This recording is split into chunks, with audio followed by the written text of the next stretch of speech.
Assalamualaikum warahmatullahi wabarakatuh. Selamat pagi anak-anak. Semoga di pagi hari ini kalian semua tetap sehat dan tetap semangat. Nah anak-anak, sebelum pelajaran SKI kita mulai, marilah kita berdoa bersama-sama. Semoga apa yang kalian pelajari hari ini menjadi ilmu yang bermanfaat dan dapat kalian contoh tiap hari. Berdoa mulai. Berdoa selesai. Nah anak-anak, pada pelajaran SKI hari ini kalian akan belajar materi tentang kepribadian Nabi Muhammad SAW. Nabi Muhammad sebagai rahmat bagi seluruh alam dan penyempurna akhlak. Maka dari itu Nabi Muhammad wajib kita jadikan suri tauladan. Kenapa? Karena segala perkataan, perbuatan, dan ketetapan Nabi Muhammad adalah pedoman dan tuntunan hidup manusia. Maka dari itu Nabi Muhammad disebut juga sebagai Khatamul Anbiya wal Mursalin, artinya penutup para nabi dan rasul. Bahkan ajaran yang dibawa Nabi Muhammad, yakni berupa ajaran Islam, itu ajaran yang sempurna dan berlaku hingga akhir zaman. Jadi Nabi Muhammad juga punya tugas yang harus diemban sesuai dengan surat Al-Ahzab ayat 45-46 yang bunyinya Bismillahirrahmanirrahim. Ya ayyuhan nabiyyu inna arsalnaka syahidan wa mubasysyiran wa nadhira wa da'iyan ilallahi bi'idnihi wa sirajan munira. Nah anak-anak, dari surat Al-Ahzab itu dapat kita ambil kesimpulan bahwa tugas yang diemban Nabi Muhammad ada 5. Yang pertama adalah syahidan, artinya saksi. Maksudnya apa? Nabi Muhammad diberi tugas Allah untuk menjadi saksi bagi seluruh umat di hadapan Allah di hari kelak, di hari akhir. Tugas yang kedua adalah mubasyiron, pemberi kabar gembira. Maksudnya apa? Nabi Muhammad memberi kabar gembira kepada umat yang beriman bahwa mereka kelak akan mendapat balasan, yaitu berupa surga. Barang siapa yang menjalankan perintah Allah dan menjauhi semua larangan Allah. Tugas yang ketiga yakni sebagai nadhiron, pemberi peringatan. Maksudnya apa? Nabi Muhammad memberi peringatan kepada orang-orang yang tidak beriman bahwa mereka mendapat balasan, yaitu masuk neraka. Karena apa? Mereka tidak menjalankan perintah Allah. Tugas yang keempat adalah da'iyan ilallah, artinya penyeru kepada agama Allah. Maksudnya adalah Nabi Muhammad menyeru, mengajak umat manusia untuk beriman kepada Allah dengan cara memeluk agama Islam. Dan tugas yang terakhir, yakni yang kelima, sirajan muniron, artinya cahaya yang menerangi. Maksudnya adalah Nabi Muhammad diutus Allah sebagai cahaya yang menerangi umat manusia dari kegelapan.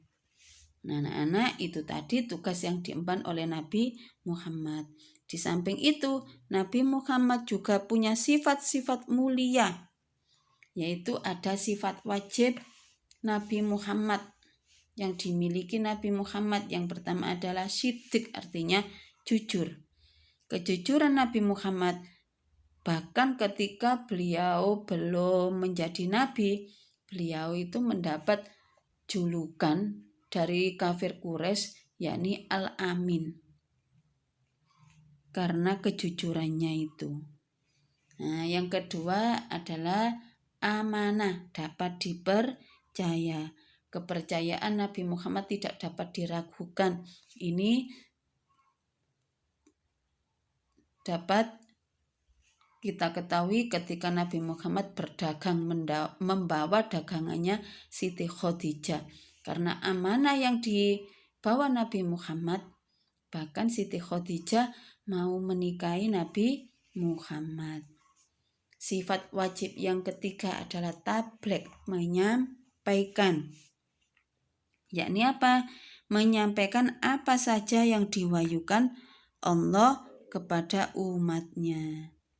Dan yang keempat adalah fatona, cerdas. Bahkan Nabi Muhammad mempunyai tingkat kecerdasan yang tinggi. Nah, selain sifat wajib, ada sifat mustahil. Sifat mustahil itu sifat yang tidak dipunyai Nabi Muhammad. Yakni apa saja? Yang pertama adalah kidhib, artinya dusta. Yang kedua, khianat, tidak dapat dipercaya. Yang ketiga ada khitman, menyembunyikan pesan. Tidak mungkin seorang nabi menyembunyikan pesan atau apa yang telah diwahyukan oleh Allah. Yang keempat, sifat mustahilnya Nabi Muhammad adalah balada, artinya bodoh. Nah, keempat sifat ini tidak dimiliki oleh Nabi Muhammad. Nah, anak-anak, kalian sudah tahu sifat wajib dan sifat mustahilnya Nabi Muhammad. Sekarang adalah kepribadiannya Nabi Muhammad. Nabi Muhammad punya kepribadian yang sangat baik, yang sangat tinggi. Baik itu terhadap sesama manusia maupun alam sekitar. Nah, ketika Nabi Muhammad di dalam keluarganya, Nabi Muhammad punya kepedulian yang sangat tinggi. Contohnya, beliau menjadi seorang suami yang baik dan tanggung jawab. Senantiasa membantu pekerjaan rumah. Terus juga bisa menjahit bajunya sendiri yang robek. Suatu hari beliau juga pernah di rumah tidak ada makanan.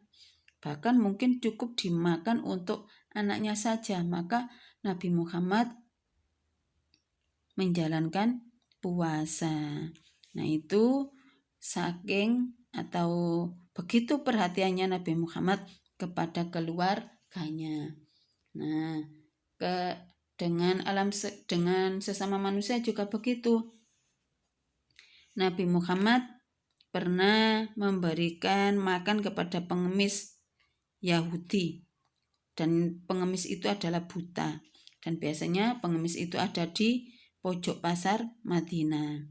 Pengemis itu beberapa kali beliau datangi dan diberi makanan, sering sekali, hampir setiap hari. Nah, pengemis itu juga selalu menghina Nabi Muhammad, tapi Nabi Muhammad tidak pernah marah. Bahkan beliau itu menyuapi orang buta itu sampai akhir hayat beliau.